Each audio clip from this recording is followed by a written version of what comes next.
bienvenue dans Passé Présent, l'émission historique de TVL présentée en partenariat avec la revue d'histoire européenne.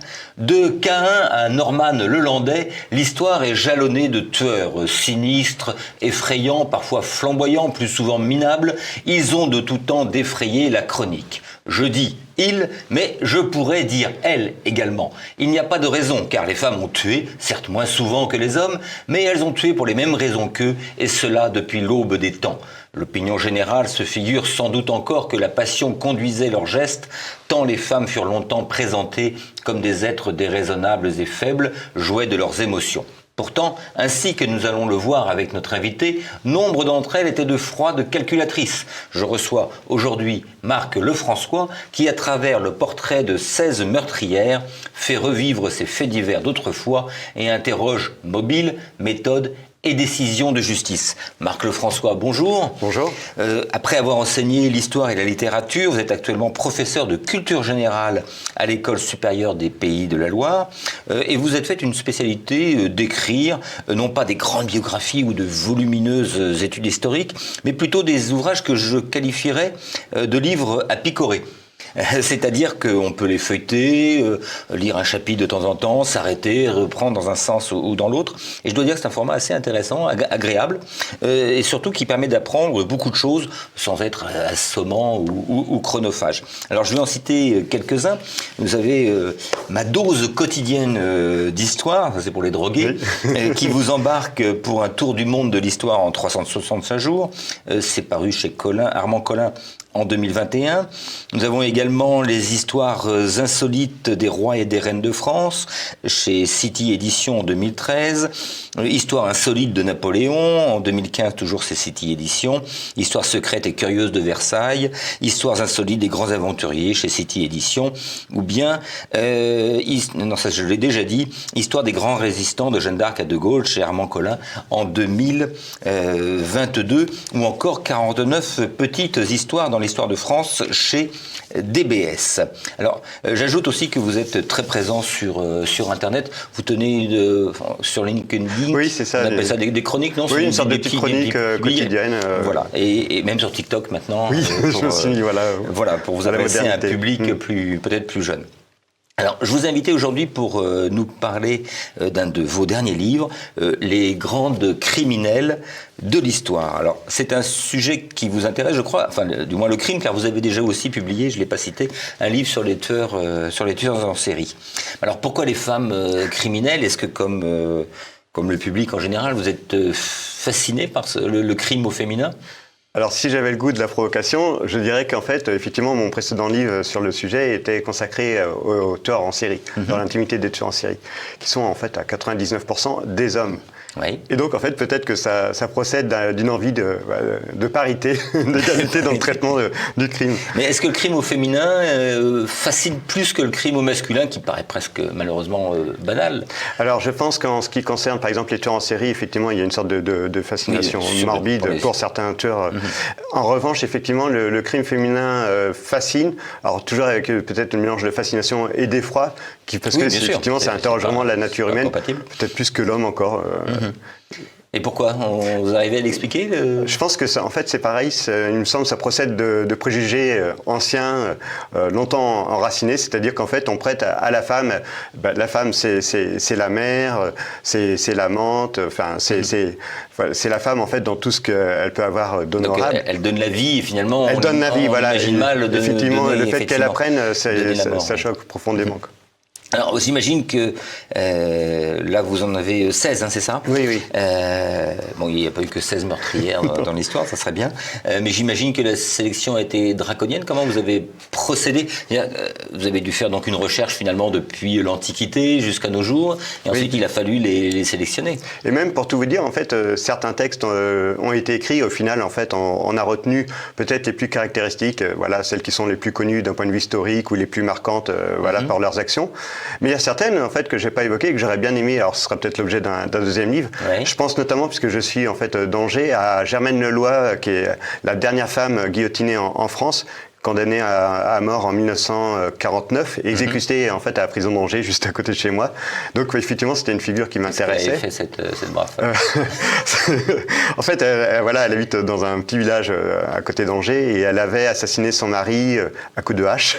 Et elle a fait essayer de faire passer ça fort maladroitement pour un cambriolage. Donc c'était un peu perdu dans ses explications et très vite elle avait été percée à jour. Et sinon, j'ai cité dans mon préambule, j'ai cité Caïn, le premier meurtre de l'histoire. Est-ce qu'on sait quelle est la première meurtrière? Est-ce qu'il y a une première meurtrière symbolique dans l'histoire? Alors il y a Lilith, effectivement, qui incarne un peu le mal. Je pense qu'après, ce sont des figures mythologiques comme Médée, les grandes empoisonneuses. Donc on a aussi, je pense, alors ça aurait mérité aussi de s'y intéresser à l'histoire antique. En fait, une empoisonneuse célèbre en fait qui avait travaillé pour Agrippine, Locuste, et donc qui a empoisonné un certain nombre de personnages illustres. Donc effectivement, on peut remonter très très loin donc à des figures mythiques qui ont peut-être conforté après les préjugés qu'on avait effectivement sur le maléfice en fait qui pourrait être proprement féminin.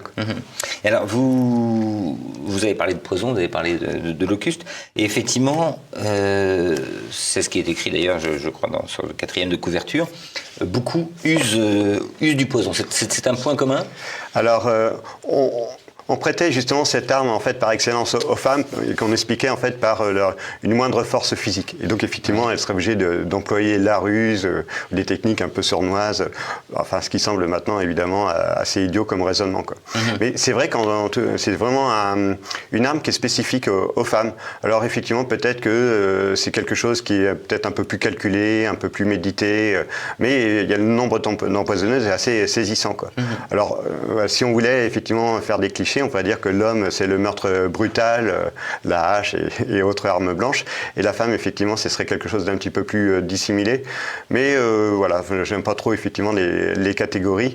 Simplement, effectivement, c'est assez saisissant de voir que c'est quelque chose... Vous citez un journaliste bordelais dans les années 1900. Il dit « Le poison est l'arme des lâches, l'arme des femmes surtout. Il semble que de nos jours, où les crimes passionnels trouvent dans leur exécution brutale, dans la sauvagerie d'un coup de revolver ou de poignard des excuses, des atténuations ou des indulgences auprès de la justice, l'empoisonnement longuement prémédité. » Ça c'est important. Savamment mûri, habilement servi à de petites doses, par un surcroît de perversité, ne peut inspirer que l'horreur et commander une sévérité exemplaire comme le plus odieux des crimes. Parce que c'est vrai, le poison, si je vous plante d'un coup de couteau, ça peut être effectivement sous le coup de la colère, mais le poison, il faut l'acheter, il faut le préparer, il faut l'administrer. Donc, est-ce que cette spécificité féminine, finalement, ça demande une froideur et un calcul. Oui, c'est ça, une combinaison, une préméditation. Et pourtant, en fait, certaines ont bénéficié d'une certaine mansuétude, puisque le poison, bizarrement, en fait, va être aussi associé au crime passionnel. On a effectivement des femmes qui vont tuer leur mari par amour de leur amant. Et ça, c'est quelque chose qui va même fasciner les écrivains, puisqu'on aura Mauriac ou Flaubert, en fait, qui vont s'en inspirer de Lafarge ou Canavi, en fait, pour leurs héroïnes. Donc c'est assez étrange, parce qu'effectivement, il y a cette dichotomie entre cet art en fait presque scientifique, prémédité, prévu, presque savant du crime. D'ailleurs, ça fascinait Agatha Christie. Voilà, je crois que c'était en travaillant dans une officine, elle s'est rendue compte à quel point c'était facile de se débarrasser d'un homme ou des hommes, et donc elle avait compris la toute-puissance des poisons. Alors fort heureusement, c'était la toute-puissance romanesque. Et en fait, effectivement, c'est assez étrange parce que on peut quand même qualifier un crime de passionnel alors même qu'il a été prémédité. Parce qu'effectivement, elles peuvent tuer également par amour. Et puis alors, les poisons, c'est pas comme dans les films, hein, visiblement, d'après ce que vous écrivez. C'est-à-dire que je ne meurs pas tout de suite. En général, c'est quand même extrêmement douloureux, oui. Ça peut durer très longtemps, s'en sortir avec des grosses séquelles. Alors, l'arme privilégiée, disons le poison le plus populaire, c'est quand même l'arsenic qui a été assez longtemps employé. La morora, parce qu'effectivement, c'est assez facile de s'en procurer. Certains poisons, en fait, tuent lentement, et des fois même, en fait, on recherche cette lenteur, voilà, une sorte de vengeance terrible.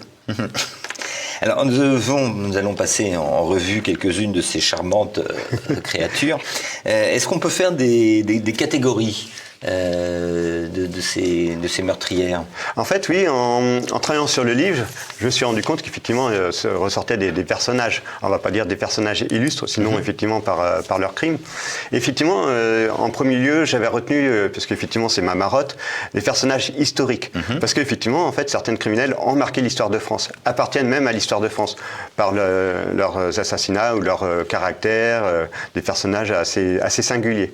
Et en premier lieu, je pense que vous pensez aussi à Marguerite Stenheil, qui est assez saisissante, oui, une histoire absolument incroyable. On va raconter après, on va raconter. Donc, en gros, les historiques. Donc... Alors, les historiques. Après, effectivement, je pense que l'effroi, la brutalité du crime également m'ont profondément marqué. Et donc, il y a quelques personnages en fait qui m'ont vraiment terrifié. Vraiment, voilà, par la violence employée, le nombre de meurtres, c'est assez saisissant. Et puis, il y a aussi une catégorie qui est assez étrange en fait de femmes acquittées. Je me suis rendu compte qu'en fait, parmi toutes ces criminels, nombreuses avaient en fait bénéficié d'une étrange mansuétude, étant acquittées ou alors en fait condamnées aux travaux forcés à perpétuité, puis à 20 ans, puis graciées. Donc c'est assez étonnant. Donc, et paradoxalement, parce qu'elles ont bien préparé leur défense, elles étaient manipulatrices jusqu'au bout ou parce que alors certaines oui, parce que par exemple Marguerite Stenheil avait charmé en fait voilà son public, bon comme Landru le fera mais avec moins de succès. et alors je pense que cette mansuétude dont elle bénéficie en fait procède toujours même des mêmes préjugés. En fait, finalement, on explique le crime par une faiblesse féminine et donc effectivement, on leur apporte voilà certaines explications. Alors, je vous propose d'en passer quelques-unes en revue. Bon, on a préparé un peu l'émission quand même. Donc, effectivement, parmi les historiques, il y en a deux. On va sortir donc la Brinvilliers, oui, qui est peut-être... et puis Marguerite Stenheil également. Alors, la Brinvilliers, donc c'est la marquise de Brinvilliers. Racontez-nous un peu son histoire. En fait, son histoire, on pourrait dire ses histoires, parce qu'il y a deux histoires en une. Et je me suis effectivement focalisé sur la Brinvilliers, qui est assez étonnante, effectivement. Enfin, voilà, c'est une marquise mariée, évidemment, pratiquement de force à un homme qu'elle n'aime pas. Elle tombe en fait amoureuse d'un charmant chevalier, Sainte-Croix. Alors, c'est un personnage plus qu'ambigu, pour ne pas dire franchement louche. Et donc, en fait, ils vont former une sorte de combinaison diabolique. Alors, il y a effectivement l'opposition paternelle où effectivement le père se rend compte que voilà, sa fille, la marquise de Brinvilliers, a une aventure. Il cherche à y mettre un terme. Et donc, lettre de cachet, parce qu'il y a certaines bonnes relations. Et donc, Sainte-Croix est arrêtée et embastillée. Et là, on est un peu dans elle est née en 1630, donc on est au XVIIe siècle. Oui, voilà, c'est ça. Donc, effectivement, oui. Et en fait, on est dans du Alexandre Dumas, parce qu'en fait, ce personnage de Sainte-Croix rencontre un personnage encore plus romanesque, un certain Exili, qui est une sorte d'alchimiste, mais plutôt empoisonneur italien. Bon, en fait, on prête aux Italiens à l'époque une sorte de grande maîtrise dans l'art de l'empoisonnement. Et cet Exili forme Sainte-Croix donc au poison. Sainte-Croix sort de prison et là, effectivement, il forme avec la marquise de Brinvilliers un couple redoutable, en fait, qui va mettre à profit, en fait, ses nouveaux talents. Il va former la marquise. Et là, le père de la marquise, les deux frères disparaissent et un certain nombre de personnes, puisqu'apparemment, ils vont vendre leurs talents au plus offrant, voilà, pour se débarrasser d'un père gênant ou voilà, d'un mari un peu ennuyeux.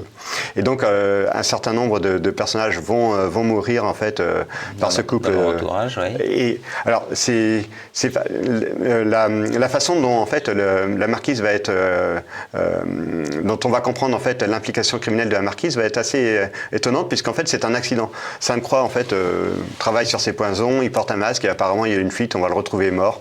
Donc on va ouvrir une cassette et on va découvrir un certain nombre en fait, de fioles et puis en fait des preuves vraiment accablantes. Ouais. Et on va poursuivre la marquise. Alors là c'est pareil, on est dans le rocambolesque parce qu'elle va s'échapper, on va la retrouver dans un couvent. Enfin il y a une histoire de policiers déguisés en prêtres pour la saisir. Bon en fait voilà, pour faire vite, elle va être jugée et donc. Ne faites pas forcément vite, on attend. Mais est-ce que, elle va être exécutée. Mais donc il n'y a pas de, c'est un meurtre ce sont des meurtres qui ont vraiment marqué l'époque. C'est-à-dire que les gazettes se sont emparées. Oui parce qu'en fait. Est-ce qu'on a atteint le pouvoir également? En fait, ça ça a vraiment marqué les esprits parce qu'effectivement déjà elle appartenait à la noblesse, donc c'était une marquise. Donc elle a eu certains traitements de faveur, mais elle n'a pas échappé à la question pour autant. Et là, justement, toute la question est là puisque elle va révéler en fait une sombre affaire en fait de poison, et on va se rendre compte qu'en fait Paris est tissé par un sombre réseau d'empoisonneurs, et donc il va y avoir un vaste coup de filet par Larénie, qui est donc le célèbre policier de l'époque, et on va mettre la main sur un personnage encore plus sombre qui s'appelle Lavoisin. Et là, c'est un deuxième volet qui va vraiment marquer les historiens, et puis en fait l'histoire de France, puisque Lavoisin va révéler en fait des implications à plus haut niveau, donc à la cour de Versailles, qui impliquerait peut-être la Montespan dans le crime, peut-être avec la mort un peu naturelle de Mademoiselle de Fontanges. Et donc effectivement, Louis XIV, alerté par ces implications, va étouffer l'affaire. Et donc voilà, il y aura des scellés qui seront... La Brinvilliers, enfin marquise de Brinvilliers, elle finit donc sur l'échafaud. Ah oui, et puis après, voilà, on va incinérer son corps, voilà, pour qu'il n'y ait pas de culte un peu étrange. Donc c'était un couple. Alors, en revanche, c'est le seul couple que vous citez dans... Alors oui, les couples diaboliques, c'est aussi étonnant comme... oui, c'est vrai qu'en fait c'est un fonctionnement un peu particulier. Alors ça pourrait être l'objet encore d'un troisième livre, entre les hommes qui tuent en série. De quoi on se parle le soir, si vous voulez, en se couchant. T'as bien dormi, oui, qu'est-ce que t'as fait? Ça peut être facile. On va faire un saut dans le temps et comment dire, évoquer également... Marguerite Steinheil. Un personnage incroyable. Allez-y, racontez. Donc là, on est... Alors j'ai commencé un petit peu avant. Oui, alors justement, ce qui n'est pas un crime. En fait, l'histoire commence par une mort involontaire, celle du président Félix Faure. On est en 1899, au palais de l'Élysée. Et là, en fait, tout le monde, c'est l'alerte générale. En fait, le président se trouve mal. Il se trouve, en fait, qu'il est dans un petit cabinet avec Marguerite Steinheil, qui était, en fait, sa maîtresse officielle. Elle était mariée, son mari, Adolphe, était en fait un peintre assez médiocre, mais par le biais de sa femme, il obtenait des commandes officielles. Donc voilà, il y avait une sorte de bonne entente dans ce trio un petit peu étrange. Et Marguerite Steinheil, en fait, faisait bénéficier de ses faveurs le président, qui était déjà âgé, et apparemment, effectivement, il a eu une crise à ce moment-là. Une crise cardiaque. Enfin, je ne vais pas rentrer dans les détails, mais l'histoire est connue. Et effectivement, avec les bons mots, voilà, on la surnommera la pompe funèbre en fonction de ses dernières occupations. Et donc, première apparition dans l'histoire. Quelques années s'écoulent, et là, effectivement, elle va à nouveau surgir dans l'histoire, mais alors là, effectivement, pour un fait divers bien plus sordide, un double meurtre. Donc dans la maison où elle est, en fait, son mari et sa mère sont retrouvés morts, assassinés, soi-disant par une bande de cambrioleurs. Elle a elle-même été retrouvée attachée. Et très vite, on va mettre en doute cette version officielle de Marguerite Steinheil. Il y a beaucoup d'invraisemblance dans cette histoire. Une histoire de bijoux volés, le valet qu'elle accuse. Voilà, elle manifestement elle ment. En même temps, en fait, elle séduit en fait le public, les juges. Effectivement, c'était une belle femme. C'était une très belle femme, effectivement, et qui maîtrisait l'art de la séduction à son plus haut degré, quoi. Et il va y avoir ça va être l'affaire du siècle. En fait, il va y avoir un procès retentissant. Et là, on va vraiment avoir des preuves, en fait, effectivement, de sa machination, en fait, pour se débarrasser de son mari et de sa mère, quoi. Donc avec une absence de scrupules, un sang-froid diabolique. Et là, on s'attend effectivement à ce qu'elle soit condamnée. Et c'est encore le troisième volet, en fait, de cette histoire invraisemblable. Ils sont comment, son mari et sa mère? Alors, si je me souviens bien, étranglée, la mère dans une position absolument incroyable. Donc là, elle a une complicité. Ah oui, non, en fait, vraiment, elle a œuvré elle-même avec une violence absolument incroyable. Et puis, ce qui est fascinant, c'est qu'elle va s'en sortir. Donc, elle va être acquittée, elle va partir à l'étranger, se marier avec un riche anglais. Et donc, elle sera honorée. Voilà, et puis elle va disparaître un petit peu de l'histoire, mais effectivement, elle aura une très belle fin. Donc, pour une de ces courtisanes, de ces figures phares de la belle époque, donc c'est un des personnages un peu à la fois truculent et puis effectivement... Et j'ai vu d'ailleurs que vous citez dans le chapitre qui lui est consacré Bertillon, donc ça sont les premières actions de Bertillon, les premières empreintes digitales. En fait, c'était la naissance effectivement de la science moderne, mais vraiment on était encore au balbutiement, donc je pense qu'elle en a également profité. En fait, effectivement, ce qui est un peu terrible avec les commencements de la science criminelle, c'est que les experts vont souvent se recouper et effectivement ça va profiter à certaines criminelles qui gagneront effectivement de cette ambiguïté, de ces témoignages en fait qui se contredisent. Donc effectivement certaines seront acquittées alors même que effectivement on avait les preuves. D'ailleurs en fait je termine avec Marie Bénard, voilà, c'est un fait aussi assez troublant. On va reparler de Marie Bénard à la fin. Donc, alors après, ces deux grands criminels, Brinvilliers, Stendhal, qui ont marqué effectivement leur époque. D'autres, là, on voit vraiment dans les bas-fonds, il y en a 2 ou 3 qui sont pas mal. On va commencer par Hélène Gégado. Oui. Alors, Hélène Gégado, oui. C'est vraiment une serial killeuse, si on peut dire. On dit la Gégado, et en fait, elle a été inculpée, elle a été reconnue coupable d'une trentaine de meurtres, 33 ou 35, je crois. Et en réalité, on pense qu'elle a tué 70 personnes. Alors là, elle fonctionnait comment? Oui, c'est ça. Comment on peut tuer effectivement 70 personnes et puis effectivement n'être identifié qu'à la fin. Alors on est au début du siècle mi-19e, oui. Oui, mi-19e, donc en Bretagne. Et en fait, elle va profiter d'une circonstance assez exceptionnelle, en fait, une épidémie de choléra, je crois. Oui. Et on va attribuer en fait un certain nombre de morts mystérieuses de son entourage à cette épidémie. Et donc elle va profiter à la fois effectivement d'une science criminelle qui est absente, d'un certain nombre de préjugés positifs en sa faveur, parce qu'en fait c'est une femme très pieuse, qui ne fait pas parler d'elle. Mais elle tue qui, comment, et qu'est-ce qu'elle fait dans la vie? Je veux dire, elle est placée comme alors effectivement, comme servante, elle est complètement illettrée. Hein. C'est une femme très simple. Et là effectivement c'est une des raisons aussi qui explique qu'on ne l'ait pas reconnue en fait comme criminelle, c'est que ce sont des crimes gratuits. En fait, elle tire aucun profit de ces crimes. Alors elle vole bien effectivement quelques bouteilles parce qu'elle a tendance un petit peu à un peu trop boire. Mais en fait, c'est de la jalousie, de la mesquinerie ou du calcul ou de la pure méchanceté. En fait, une réflexion d'un de ses maîtres un peu déplacée ou effectivement un peu méchante ou une critique de sa cuisine et voilà, on assaisonne la soupe avec un petit peu d'arsenic et c'est réglé. Une autre servante est un peu trop appréciée de son patron et la même chose, la servante va disparaître très rapidement. Donc, il y a une sorte en fait de mesquinerie dans le crime, mais constante. Et effectivement, c'est peut-être cette mesquinerie qui va faire qu'elle ne sera pas remarquée, qu'elle va passer à travers le filet. Ça dure combien son histoire? Alors, je m'en souviens plus, ça dure vraiment plusieurs années, puisqu'effectivement, elle va être en fait prise... parce qu'effectivement, elle va travailler pour un juriste qui va se poser enfin les bonnes questions. Mais donc, elle va de place en place? Oui, de place en place jusqu'à Rennes. Alors, elle va se déplacer dans les villages, dans les petites villes. Elle va effectivement, à l'époque, comme c'est une servante, elle cherche des emplois et donc elle est assez mobile.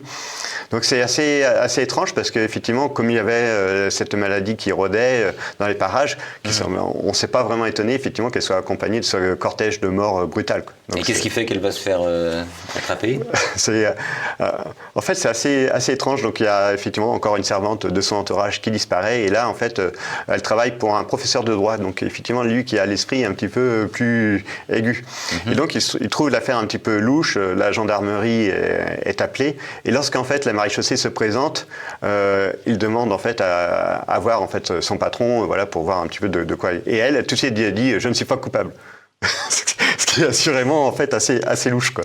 Là, ils vont quand même se poser des questions et donc ils vont l'interroger, etc. Et là, ils vont vraiment découvrir. C'est-à-dire qu'à l'époque aussi, ça leur a permis de relier les meurtres l'un à l'autre. Oui, en fait, effectivement, après, on va voir tous ceux des prêtres, des curés de campagne qui ont disparu, des maris, des frères, etc. Et là, on va faire effectivement, on va tirer le rideau et en fait, on va comprendre qu'effectivement. Et elle avoue? Alors, oui, je me souviens plus si elle avait ou pas. En tout cas, c'était clairement établi. Je crois qu'en fait, elle avait zéro regret. Je crois qu'elle, moralement, il y a pas de. Elle voyait pas. En fait, elle voyait pas de contradiction à cultiver une vie pieuse. En fait, elle était authentiquement religieuse et puis en même temps à faire le mal comme ça. Elle trouvait en fait que c'était naturel puisqu'effectivement, elle se vengeait d'un regard déplacé, d'une méchante parole, d'une jalousie, etc. Donc, souvent, en fait, effectivement, c'est un biais moral qui est assez étrange, une sorte d'abdication en fait du jugement moral dans certains gestes, alors même que par ailleurs, en fait, elle avait ces notions de bien et de mal pour autre chose, quoi. Bon, en fait, plusieurs fois, elle sera surprise par des actes de vandalisme. Des soupçons au fil de sa carrière. Quand elle va travailler, par exemple, pour des religieuses et qu'on la surprendra à mettre de la boue dans l'harmonium ou des choses comme ça, bon, voilà, on va trouver que le comportement est un peu étrange. Mais voilà, en fait, on retrouve ça aussi en fait sur beaucoup de criminels qui vont en fait des fois éveiller des soupçons de leurs employeurs, de proches, etc. Elles seront renvoyées, puis voilà, elles trouveront d'autres employeurs et puis ce sera oublié. Et ça, c'est assez. Alors, c'est quelque chose qui en fait m'a peut-être terrifié. Cette idée qu'en fait le mal se propage et qu'autour, en fait, effectivement, il y a des gens de bien, mais qui sont inactifs et qui laissent ce mal se propager. Et en fait, effectivement, eux-mêmes, finalement, participent un peu de la chose, puisque ils ont de forts soupçons, ils ne dénoncent pas ou ils ne s'intéressent pas, ils ferment les yeux. C'est vraiment, ce sera le cas pour une autre tueuse en série qu'on va évoquer. Jeanne Weber. Et voilà, Jeanne Weber. C'est la chose qui, peut-être, alors c'est la criminelle peut-être qui m'a le plus terrifié aussi. Voilà, surtout effectivement au regard de ses victimes. Mais c'est ça aussi, ce mal en fait qui semble se propager en toute impunité, avec effectivement ces gens de bonne volonté qui ne voient pas et surtout ne veulent pas voir. Et ça, c'est vraiment terrifiant. Et puis il faut dire que les méthodes, d'investigation, surtout le fait de pouvoir relier les meurtres les uns aux autres, c'était beaucoup plus difficile, j'imagine. Ouais. Alors, si on peut évoquer maintenant la figure de... Donc, Denjigado, elle finit guillotinée. Ah oui. Et puis, effectivement, je pense qu'officiellement, c'est la pire tueuse en série française. Quoi. Donc, effectivement, avec 33 ou 35 meurtres reconnus, mais plus probablement 60 ou 70. Quoi. D'ailleurs, elle a fait l'objet d'un livre de Jean Telet, je crois. Oui, c'est ça, oui. Je crois que ça s'appelait la Gégado. Alors, je lis beaucoup, effectivement, pour préparer ce livre. Mais effectivement, c'était un de mes préférés. Je ne sais pas s'il n'y a pas eu de film qui était... Il y a un film qui a été fait sur Nausée, dont on parlera. Alors donc Jeanne Weber, elle qui a été surnommée l'ogresse de la Goutte d'Or. Oui. Alors finalement j'ai regardé, j'ai trouvé sa photo. Jeanne Weber, j'aurais pas aimé la rencontrer à la Goutte d'Or. En pleine nuit. Donc là, on est pareil, début 20e, un peu plus tard que Gégado, début 20e. Dans un quartier très pauvre. Alors c'est pareil. Qui est Jeanne Weber donc En fait, elle s'occupe d'enfants, donc c'est une garde d'enfants dans des quartiers très pauvres. Et en fait, effectivement, il va y avoir... C'est une Bretonne aussi, je note. Alors, j'aime beaucoup la Bretagne, donc effectivement, je vais peut-être pas relever la formation.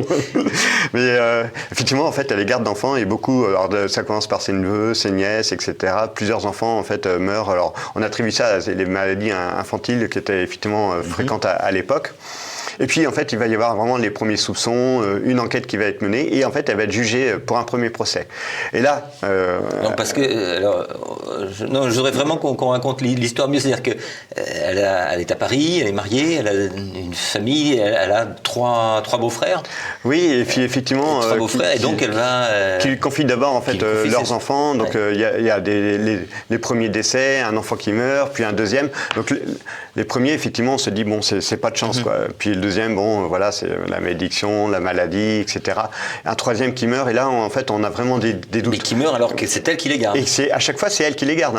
Il y a un exemple, une fois, en fait, on la retrouve, l'enfant qui est dans ses bras, en fait, est tout rouge. Et donc là, la mère se précipite, mais qu'est-ce qui se passe? Et puis Jeanne dit, effectivement, non, je le réchauffe, enfin, voilà, il se sentait pas très bien, etc. Et en fait, elle était en train de l'étouffer, quoi. Donc la mère comprend que, voilà, clairement, ça va pas. Donc la mère qui est sa belle-sœur. Oui, effectivement. Et là, en fait, elle va déposer plainte. Et puis, mais ça va continuer. Donc il va falloir encore des morts pour que là, effectivement, il y ait un procès et qu'il y ait vraiment une enquête. Donc c'est absolument incroyable parce que ce sont des enfants qui lui sont confiés d'abord par ses proches, puis après, effectivement, par des gens du quartier qu'elle connaît. Et effectivement, sur le nombre d'enfants qu'elle va garder, il y a un pourcentage de morts absolument effarant, quoi. Et là, ce procès m'a marqué parce qu'effectivement, il y a un personnage qui apparaît, un professeur de médecine, le professeur Toineau. Ouais. Et simplement, en fait, il va, alors que même quand on dit non, elle étrangle les enfants, il dit c'est absolument impossible. Alors, il y a une histoire un peu technique d'un petit os en fait qui se situe au niveau de la gorge. Et il dit en fait, en cas d'étranglement, cet os est brisé. Et là, clairement, j'ai fait une autopsie, l'os n'est pas brisé, donc il n'y a pas étranglement, donc c'est une mort naturelle, c'est triste, et donc il l'attribue à d'autres causes.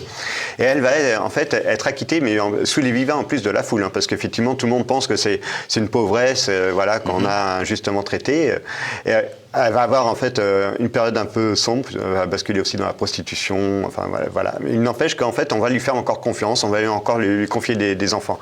Le pire cas étant effectivement qu'on va même en fait, parce qu'on juge, en fait on jugera qu'elle est la victime en fait d'une injustice sociale, et donc on ira même à lui confier en fait un rôle dans un orphelinat, enfin dans des établissements officiels où les morts en fait vont commencer, où il y aura un certain nombre d'affaires louches. Donc en fait au pire, enfin, elle sera renvoyée, mais il n'y aura pas d'enquête, quoi.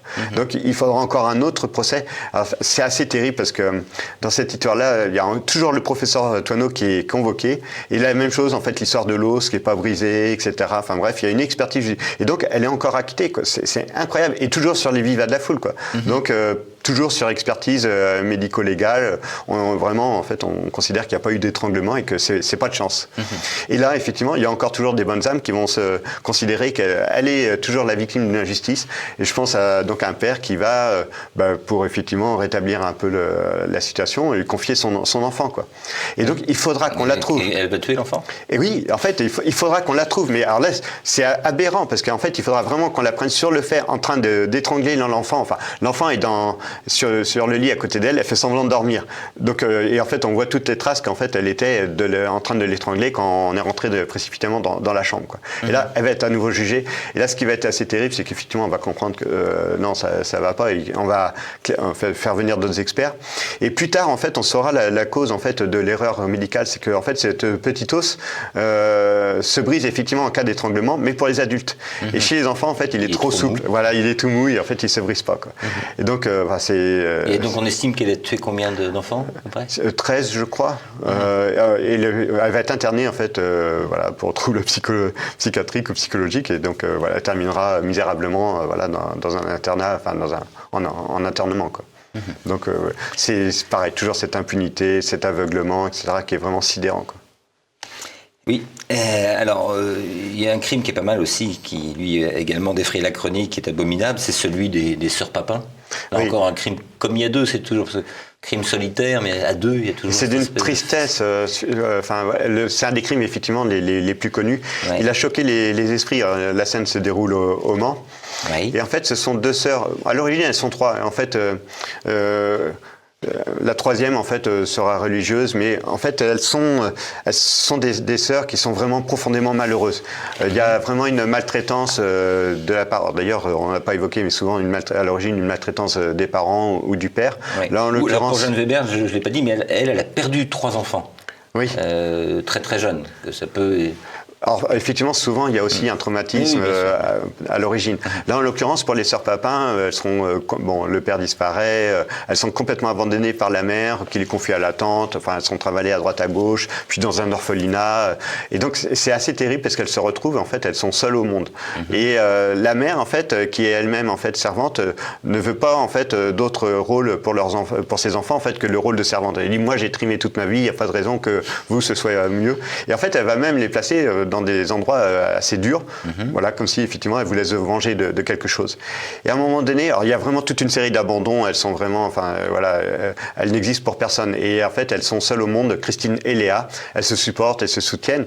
Et donc elles vont trouver un employeur dans une maison bourgeoise au Mans.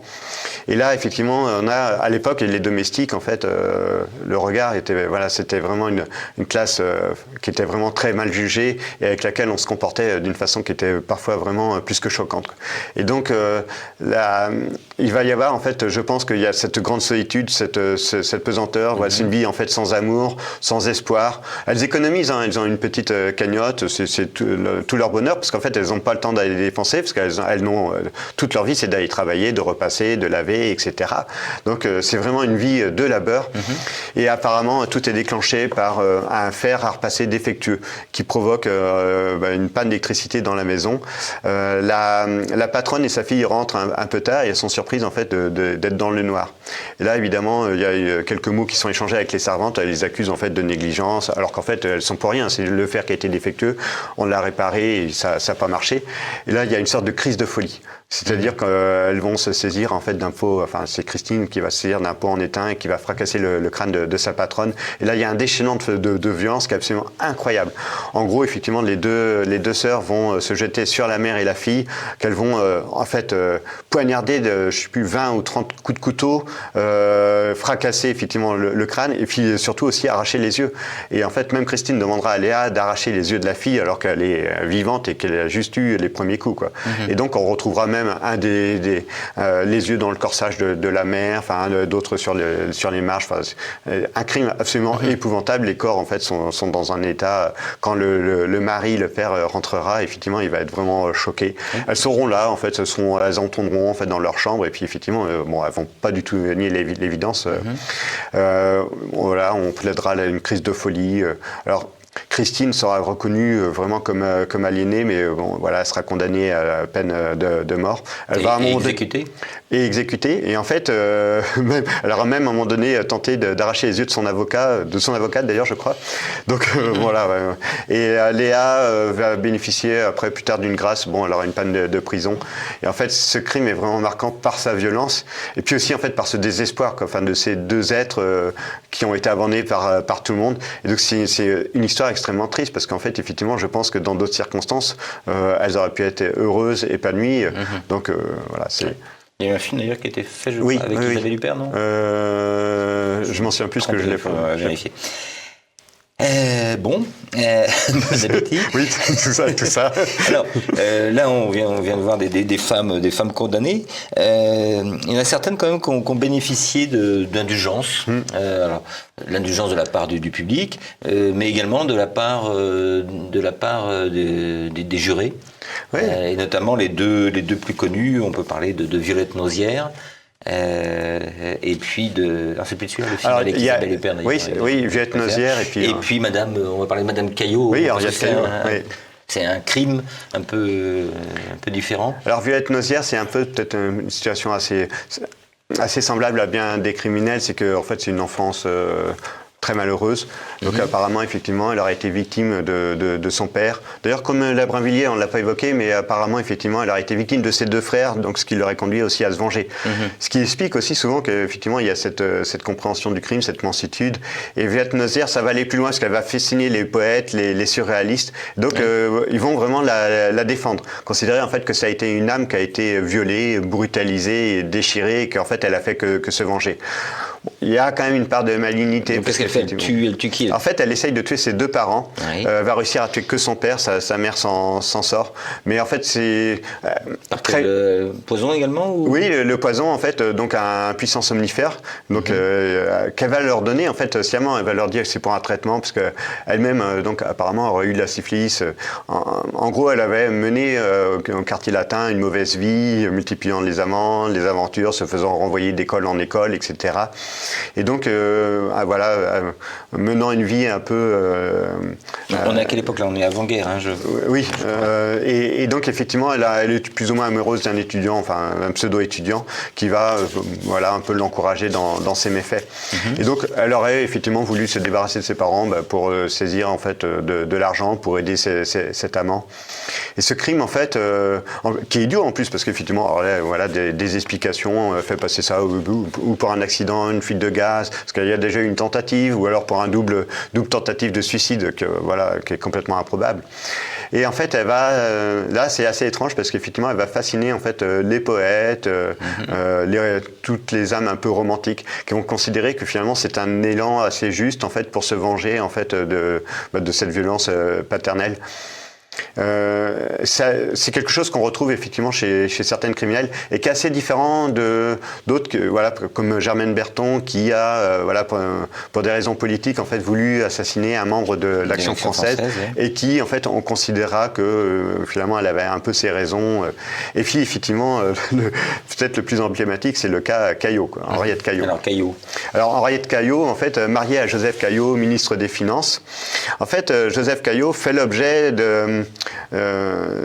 d'articles particulièrement méchants, particulièrement acerbes en fait du directeur du Figaro, Gaston Calmette. Et donc Calmette s'acharne en fait contre Caillaux qui manifestement voilà il apprécie pas du tout. Et je crois qu'il y a 138, enfin pratiquement 150 articles à charge contre voilà. Et ça commence à tourner un petit peu d'une façon un peu personnelle puisqu'il y a de l'histoire. Voilà, il y a eu une maîtresse précédente. Enfin bref. Donc il y a cette notion d'honneur qui est vraiment qui commence à être mise à mal. Et Henriette Caillaux est vraiment désespérée puisqu'elle voit en fait que la carrière de son mari est vraiment en jeu, que même en fait son honneur, parce qu'on ressort en fait des lettres et puis des histoires en fait de couple. Et donc elle est absolument furieuse. Et là effectivement, on est dans la préméditation parce qu'elle va se procurer une arme, elle va même s'entraîner à tirer. Et donc elle demande à avoir en fait Calmette qu'elle va rencontrer et elle va lui tirer dessus directement quoi. Et Calmette meurt. Et c'est également une des affaires qui va marquer son époque, puisque effectivement c'est quand même la femme d'un ministre qui tue en fait un grand journaliste. Et là c'est vraiment étrange parce qu'effectivement elle va être au final acquittée.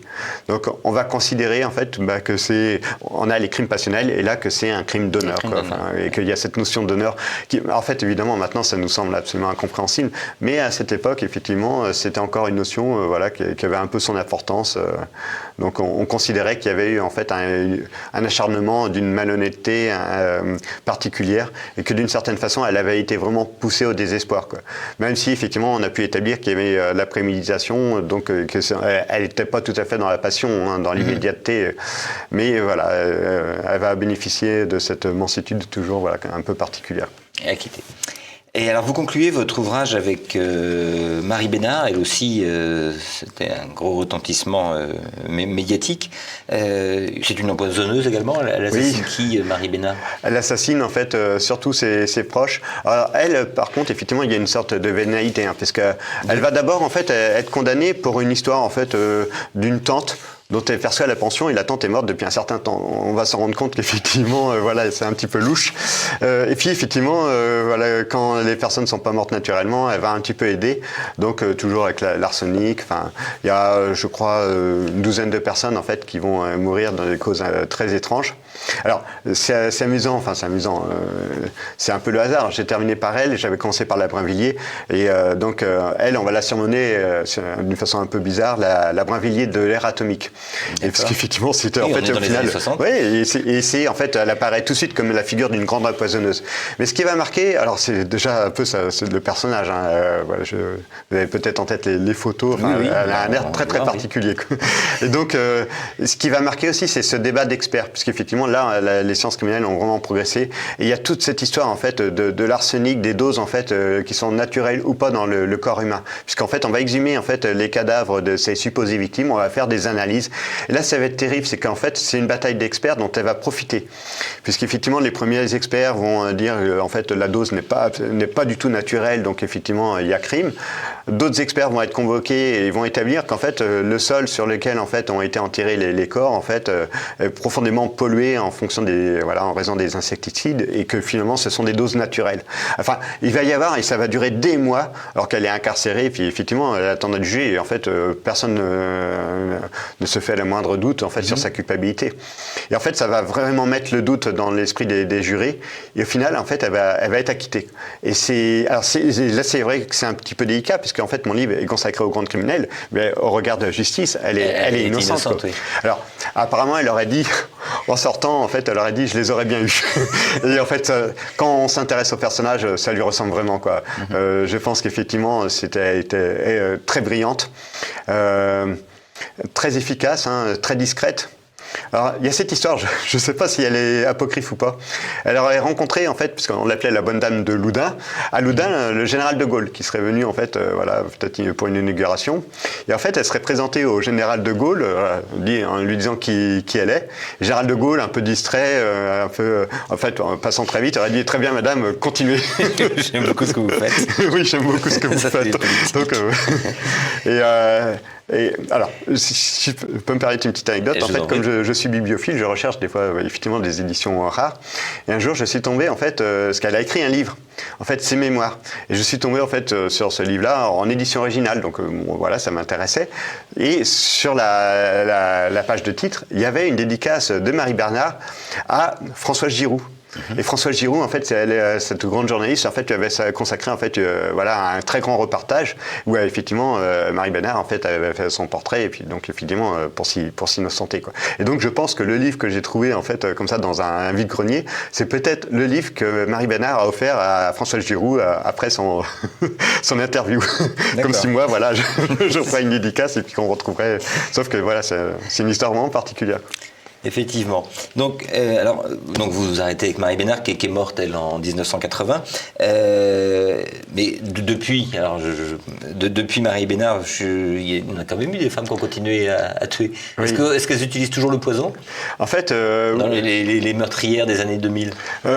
Oui, et puis il y a des fonctionnements particulièrement terribles de couples criminels. Alors effectivement, on en parlait. Je me demande si effectivement ça ne mériterait pas de s'y intéresser entre les tueurs en série hommes, les femmes criminelles, surtout en fait les figures des grandes empoisonneuses, les couples criminels, c'est encore très particulier. Quoi. Ouais. Et en fait, bon, de toute façon, le crime, masculin ou féminin, en fait, c'est intemporel. Quoi. Enfin, c'est le propre. Et alors, ce que vous me disiez en préparant l'émission, je ne sais pas si c'est très rassurant, vous me parliez de vos séances de dédicaces. Oui. Que vous faites. En fait, dites à nos téléspectateurs ce qu'il y a. C'est très drôle parce que mes dernières dédicaces pour ce livre-là, on peut dire que 100% de mes lecteurs sont des lectrices, donc c'est un peu étrange. Alors je précise bien que non, il n'y a pas de cahier technique. Parce qu'en fait, vous ne donnez pas les doses. Non, parce qu'en fait, des fois, le mari est à côté et ne semble pas tout à fait rassuré. Donc je précise bien que voilà, c'est purement historique et qu'il n'y a aucun encouragement, aucun conseil technique. Bien.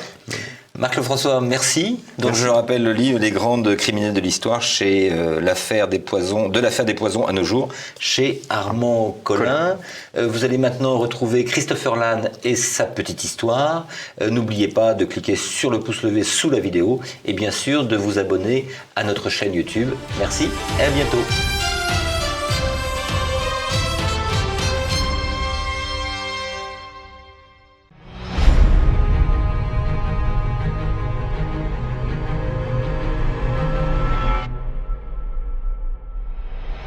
Au cours de sa vie, elle a à peu près tout fait et tout réussi. Née en 1875, Marie Marvin va connaître une vie longue et bien remplie, riche d'aventures, de records et de dangers. Pionnière de l'aviation, elle est aussi une sportive hors norme dans tout un tas de disciplines, ski, marche, natation, alpinisme, tir, cyclisme, elle a tout fait je vous dis. À une époque où les femmes ne sont pas encore légion dans tous ces domaines, celle que l'on surnomme la fiancée du danger va marquer l'histoire, notamment à bord de son avion où elle réalise de nombreux records. Elle s'engagera aussi incognito dans les tranchées de la Première Guerre mondiale et participera à la Seconde dans l'aviation sanitaire, un domaine où elle apportera beaucoup. C'est une vie exceptionnelle sur laquelle nous allons donc revenir en tentant bien sûr de suivre le rythme parce que ça va vite, très vite.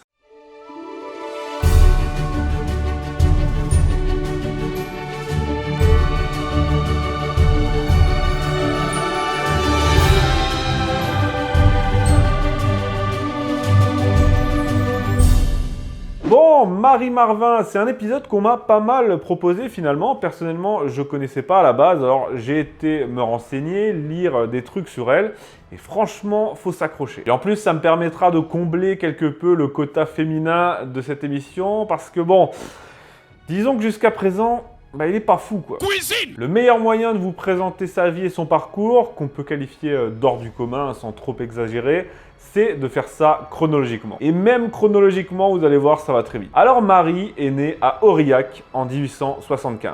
Bon, jusqu'ici ça va, elle est juste née. Dès son enfance, sa mère va mourir, puis ses frères. C'est alors qu'elle se rapproche de son père et ce dernier va lui permettre de s'initier au sport. La famille s'installe d'abord à Metz, puis à Nancy et Marie débute sa pratique du sport par la natation. On dit qu'à 4 ans, 5 ans, elle pouvait nager plusieurs kilomètres déjà. Et ça, c'est que le début. Aux côtés de son père, elle s'initie donc à plusieurs choses. La natation, je vous l'ai dit, mais aussi l'escalade, le billard, parce que pourquoi pas. Elle parvient ensuite à convaincre son père de la laisser prendre des leçons au cirque, ce qui lui permet de se former au funambulisme, au trapèze, à l'équitation et à la gymnastique. C'est ce qu'on appelle les arts circassiens. Et ouais, je vous apprends des mots. Puis elle décide de se mettre au vélo, ce qui n'était absolument pas commun à l'époque pour les femmes.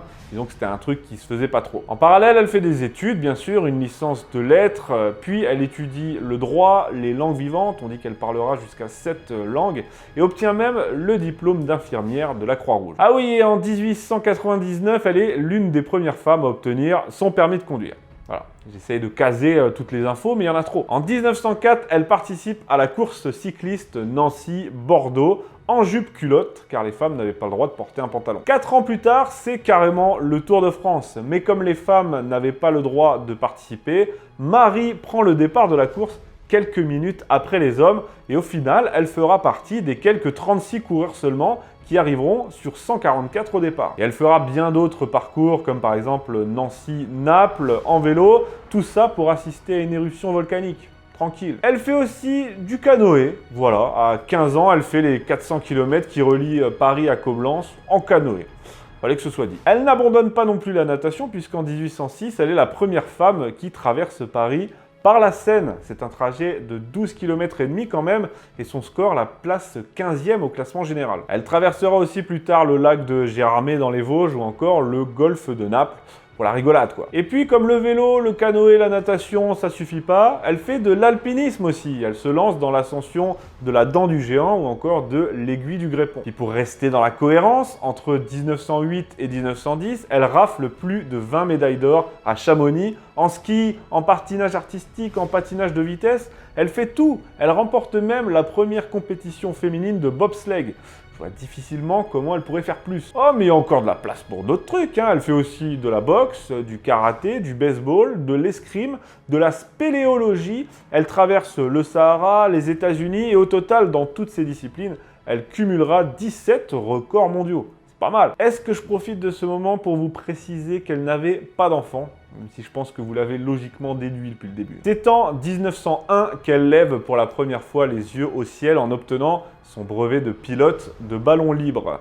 Elle volera d'abord accompagnée, puis seule, et en 1909, elle devient la première femme à traverser la mer du Nord et la Manche en ballon. Et c'était une sacrée aventure qui a duré 14 heures au total, et au cours de laquelle sa nacelle touche l'eau 52 fois. Elle a même failli se prendre les falaises côtières. En cette année 1909, elle passe la vitesse supérieure en faisant ses premiers essais à bord d'un avion. Et l'année suivante, logiquement, elle obtient son brevet de pilote, devenant ainsi la 3e femme pilote au monde, derrière 2 autres françaises. Les records ne vont alors plus tarder, puisque la même année, elle établit le premier record féminin avec 53 minutes de vol. Elle va continuer à voler, tout en faisant plein d'autres trucs à côté, hein, ça faut toujours l'avoir en tête, et elle va cumuler plus de 700 vols jusqu'en 1912, le tout sans le moindre accident. C'est en 1913 qu'elle connaît son premier accident, et il est grave. Alors qu'elle veut se poser dans un champ, son avion se retourne et elle se retrouve bloquée en dessous. Elle creuse un petit espace autour de sa bouche pour pouvoir respirer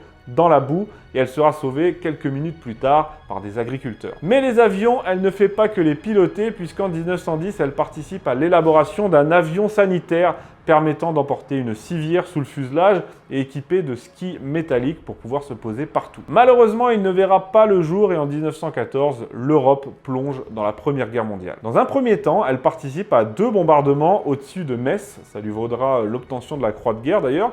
Puis l'armée lui fait part de son refus officiel de la laisser participer en tant que femme à ce conflit. Malgré tout, grâce à ses études, elle peut devenir infirmière major, elle exerce à Nancy, mais être infirmière à l'arrière du front n'est pas un défi à la hauteur du personnage Marie Marvin. Après 2 ans et demi de service, elle se déguise en homme et rejoint le front dans un bataillon de chasseurs à pied. Elle va ainsi combattre aux côtés des poilus pendant 47 jours dans les tranchées avant d'être démasquée et de devoir quitter le front. Mais comme c'est pas non plus n'importe qui, le maréchal Foch va l'autoriser à rejoindre le 3e régiment des chasseurs alpins en tant qu'infirmière et correspondante de guerre sur le front italien. Là, elle va contribuer à évacuer les blessés, en ski bien entendu. Après la Première Guerre mondiale à laquelle elle a pris toute sa part, elle continue son travail de journaliste et part au Maroc avant de s'investir pleinement dans son grand projet, l'aviation sanitaire. Elle voyage, donne des conférences, organise des congrès, des films documentaires même pour promouvoir son projet. Ainsi, quand la Seconde Guerre mondiale éclate, c'est logiquement qu'elle sert en tant qu'infirmière de guerre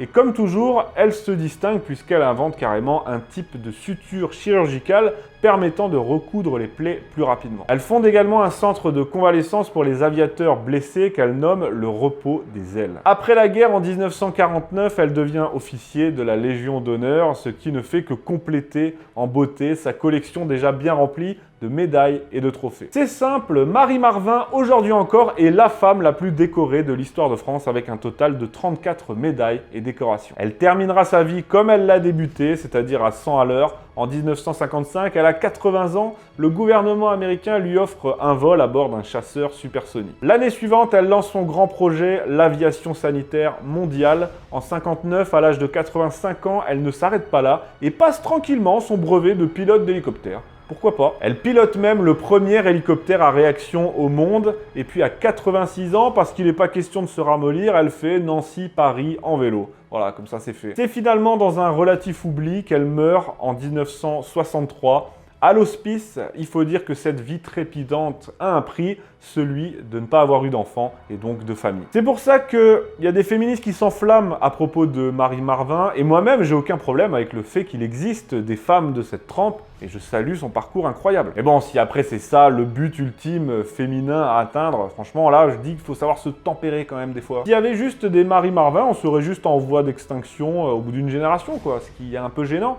Puis il n'y aurait plus personne pour faire à manger. Bon, c'est une blague, c'est bon, pas taper. Voilà, j'espère que vous êtes restés bien accrochés. C'était la vie épique, trépidante, incroyable de Marie Marvin. J'espère que ça vous a plu. Je tenais à saluer l'énergie incroyable de cette femme, sa volonté de servir qui l'amènera quand même jusque dans les tranchées et rendre donc hommage à celle que l'on surnommait la fiancée du danger, la femme la plus décorée de l'histoire de France. Voilà pour le quota féminin de la petite histoire. Merci de m'avoir écouté et à bientôt.